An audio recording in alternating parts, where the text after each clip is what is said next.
Table Marathi शब्द सांग की. मग म्हणायचं नाही टेबलला मराठी शब्द, टेबल हाच मराठी शब्द झाला. नाही मग काय उपयोग आहे. म्हटलं मी तुला उलटा प्रश्न करतो, आपल्या घरात चौरंग असतो, चौरंगाला इंग्रजी शब्द सांग. नाही तो काय म्हटला म्हणतो मित्र, स्मॉल टिपॉय. चौरंग म्हणजे त्यांनी काय म्हणलं, स्मॉल टिपॉय. म्हटलं ठीक आहे, टेबल म्हणजे महाचौरंग. याचं कारण भारतीय हवामानामध्ये आपल्याकडे जर तुम्ही पूर्वापार बघत आलात तर सगळेजण जमिनीवरच बसायचे. सगळ्यांचा जमिनीशी संबंध असायचा, मातीशी संबंध असायचा, सारवलेली घरं असायची. आणि तुम्ही ज्यांनी सारवलेल्या घराचा अनुभव घेतलाय, हिवाळ्यामध्ये ते गरम असतं आणि उन्हाळ्यामध्ये ते गार असतं. सारवलेली जमीन, मातीशी संबंध.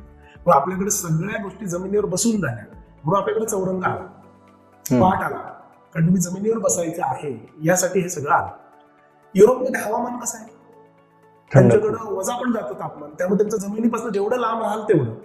म्हणजे युरोपमध्ये, अमेरिकेमध्ये लोक घरात चपला वापरतात, याचं कारण त्यांच्या घरात साध्या पायाने चालताच येणार नाही जमिनीवर. कधीतरी उन्हाळ्याचा महिनाभर कसं तसं तेव्हा त्यांना चालता येईल, पण इतर वेळेला म्हणून ते जमिनीपासून जास्तीत जास्त वर, म्हणून ते सगळं टेबल खुर्चीवर.